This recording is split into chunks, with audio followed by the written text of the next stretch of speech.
ಕ್ಷೇತ್ರದಿಂದನೂ ಕೂಡ ಸ್ವಾಗತ ಮಾಡಿದ್ದಾರೆ. ಅಂದರೆ ಯಡಿಯೂರಪ್ಪನವರು ಮತ್ತು ಸಂಸದರಾದಂಥ ರಾಘವೇಂದ್ರ ಅವರು ತಪ್ಪೇ ಆಗಿಲ್ಲ ಅನ್ನೋಂಥ ರೀತಿಯಲ್ಲಿ ಮಾತಾಡ್ತಾ ಇದ್ದಾರೆ. ಇಲ್ಲ, ಈಗ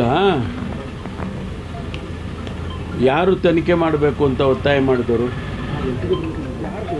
ಭಾಳ ಜನ ಆ ಭಾಗದಲ್ಲಿ ಇರ್ತಕ್ಕಂಥವರು, ಪ್ರಗತಿಪರ ಚಿಂತಕರು, ಆ ಭಾಗದಲ್ಲಿ ಜನಸಮುದಾಯ ಮತ್ತು ಅವರೆಲ್ಲ ಸೇರಿ ಒತ್ತಾಯ ಮಾಡಿದ್ದಾರೆ, ಕಂಪ್ಲೇಂಟ್ ಕೊಟ್ಟಿದ್ದಾರೆ.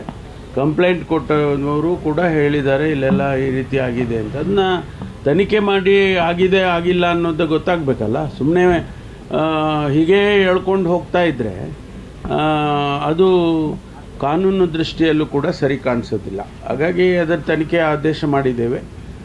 ತನಿಖೆಯಲ್ಲಿ ಏನು ಬರುತ್ತೆ ಗೊತ್ತಿಲ್ಲ ನಮಗೆ. ಏನೂ ಇಲ್ಲ ಅಂತಾದರೆ ಯಡಿಯೂರಪ್ಪನವರು ಹೇಳಿದಾಗೆ ಆಯಿತು, ಏನೂ ಇಲ್ಲ ಅಂಥೇಳಿ ಇಡೀ ಸಮಾಜಕ್ಕೆ ತಿಳಿಸ್ಬೋದು ನಾವು. ಹಾಗಾಗಿ ತನಿಖೆ ಮಾಡಿದ್ದೇವೆ. ತನಿಖೆಯಲ್ಲಿ ಏನು ಬರುತ್ತೆ ನೋಡೋಣ, ಕಾಯ್ದು ನೋಡಬೇಕಲ್ಲ.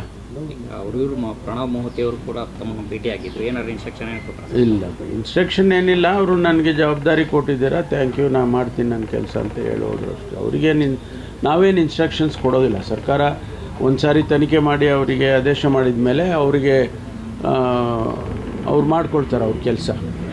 ಸರ್, ಈಗ SIT ತಂಡದಿಂದ ವೈಯಕ್ತಿಕ ಕಾರಣಕ್ಕಾಗಿ ಯಾರಾದರೂ ಅಧಿಕಾರಿಗಳು ಹೊರಗುಳಿಯುವಂಥದ್ದು ಏನಾದರೂ ಆಗ್ತಾ ಇದೆಯಾ ಸರ್? ಇಲ್ವಲ್ಲ, ಆ ರೀತಿ ಏನು ಗೊತ್ತಿಲ್ಲ ನನಗೆ. ವೈಯಕ್ತಿಕ ಕಾರಣಕ್ಕಾಗಿ ನನಗೆ ಆ ರೀತಿ ಏನಿಲ್ಲ.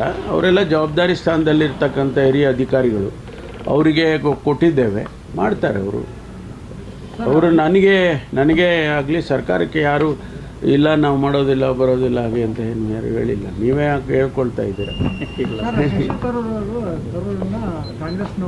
ಗೊತ್ತಿಲ್ಲಪ್ಪ, ಅದೆಲ್ಲ ಇಲ್ಲಿದೆ ಹೇಳ್ರಿ. ಶಶಿ ತರೂರ್ದಿಲ್ಲ ಇಲ್ಲಿ. ಆಯ್ತು, ಥ್ಯಾಂಕ್ ಯು.